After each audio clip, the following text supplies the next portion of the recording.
નમસ્કાર, હું નીતિન પટેલ. તમે જોઈ રહ્યા છો સમાચાર મેં આગે ન્યૂઝ. હવે જોઈએ આજના સમાચાર. મહેસાણા જિલ્લામાં આવેલા વિવિધ પોલીસ મથકોમાં અવારનવાર ફોન ચોરી કે ગુમ થવા અંગેની ફરિયાદ નોંધાતી હોય છે, ત્યારે પોલીસ પણ આવા ગુમ કે ચોરી થયેલા ફોન શોધી આપવા ખડેપગે જોવા મળતી હોય છે. ત્યારે આજે મહેસાણામાં 27 ગુમ કે ચોરી થયેલા ફોન પોલીસે અરજદારને પરત અપાવ્યા હતા. મહેસાણા શહેર ડિવિઝન વિસ્તારમાં છેલ્લા કેટલાક માસ દરમિયાન મોબાઈલ ફોન ગુમ અને ચોરી અંગે કેટલીક ફરિયાદ નોંધાઈ હતી. જે ફરિયાદને આધારે મહેસાણા શહેર એ ડિવિઝનના પોલીસ સ્ટાફે મહેનત કરી હતી, જેમાં ટેકનિકલ કામ કરતા અને આઈટી એક્સપર્ટ થતા સર્વેલન્સ ટીમ દ્વારા પોલીસ કર્મીઓ દ્વારા આ કામગીરી કરવામાં આવી હતી. આ કામગીરી દરમિયાન પોલીસે 27 જેટલા ફોન શોધી કાઢ્યા હતા અને 13 તુજકો અર્પણ કાર્યક્રમ અંતર્ગત કુલ 5,07,747 કિંમતના ફોન પરત અપાવ્યા હતા. આ કાર્યક્રમ દરમિયાન અરજદારોને મહેસાણા શહેર એ ડિવિઝન પોલીસ મથક બોલાવી ડીવાયએસપી મિલાપ પટેલ અને પીઆઈ દ્વારા આ ફોન પરત કરવામાં આવતા અરજદારોએ પોલીસનો આભાર વ્યક્ત કર્યો હતો.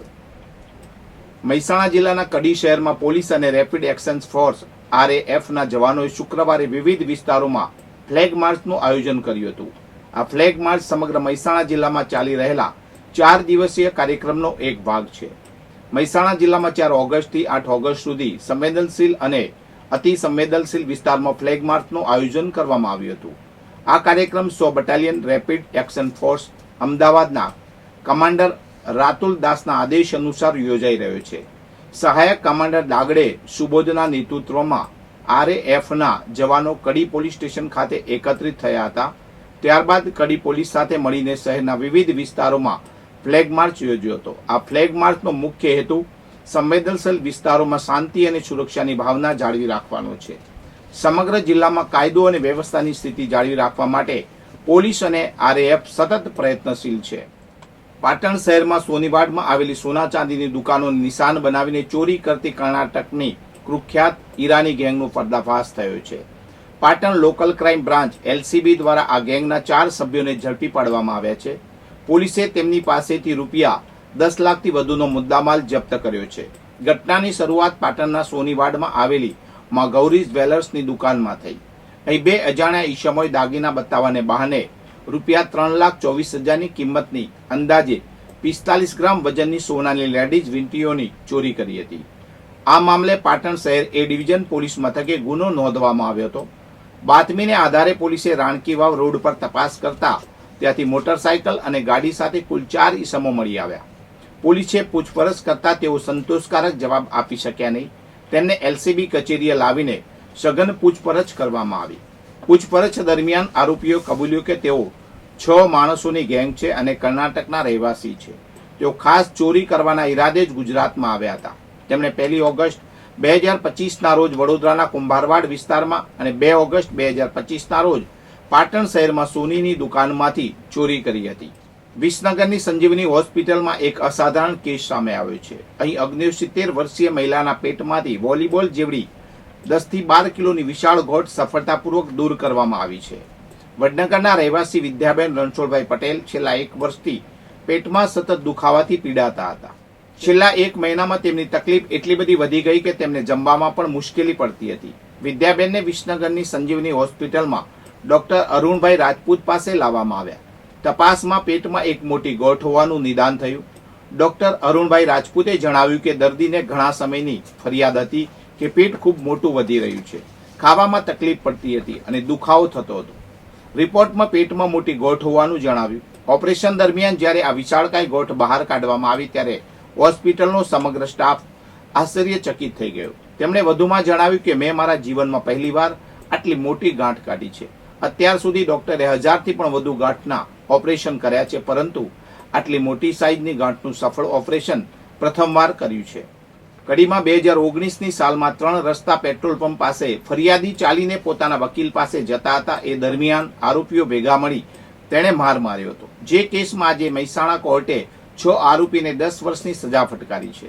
કડીના કસ્બા જૂની કોર્ટ સામે રહેતા અને રિક્ષા ચલાવતા આરીફ ખાન પોતાના મકાન બહાર સ્નાન કરતા હોવાથી પડોશમાં રહેતા લોકોએ વિરોધ કરી ઝઘડો કર્યો હતો.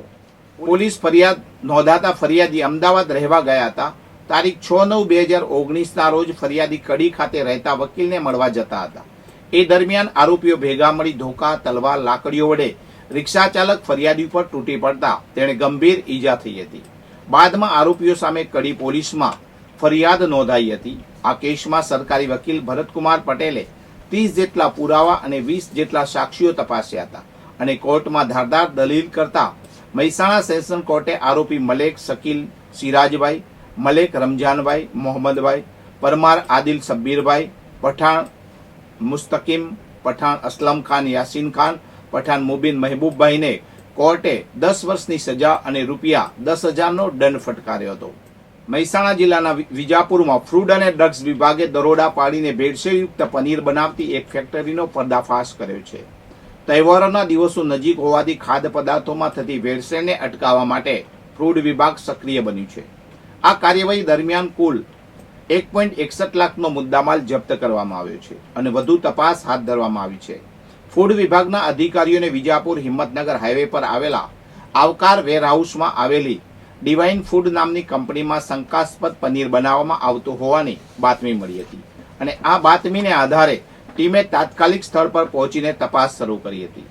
પ્રાથમિક તપાસમાં જાણવા મળ્યું કે આ ફેક્ટરીમાં પનીર બનાવવા માટે પામોનિન તેલનો ઉપયોગ થતો હતો. ઉપરાંત પનીરમાં ઇન્ડસ્ટ્રીયલ ગ્રેડનો એસિડિક એસિડ પણ વપરાતો હોવાની શંકા અધિકારીઓને ગઈ હતી.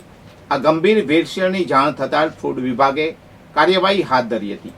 ફૂડ વિભાગની ટીમે ફેક્ટરીમાંથી 649 કિલો પનીરનો જથ્થો જેની કિંમત રૂપિયા 1,60,800 છે જે જપ્ત કર્યા હતો.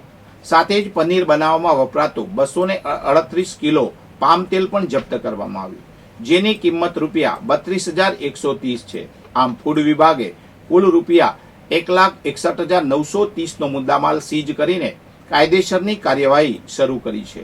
આ ઘટનાએ તહેવારોના સમયે ખાદ્ય સુરક્ષા અંગે ચિંતા ઊભી કરી છે અને સત્તાવાળાઓ દ્વારા વધુ સઘન તપાસ ચાલી રહી છે. વધુ સમાચાર માટે જોતા રહો સમાચાર મેં આગે ન્યૂઝ. નમસ્કાર.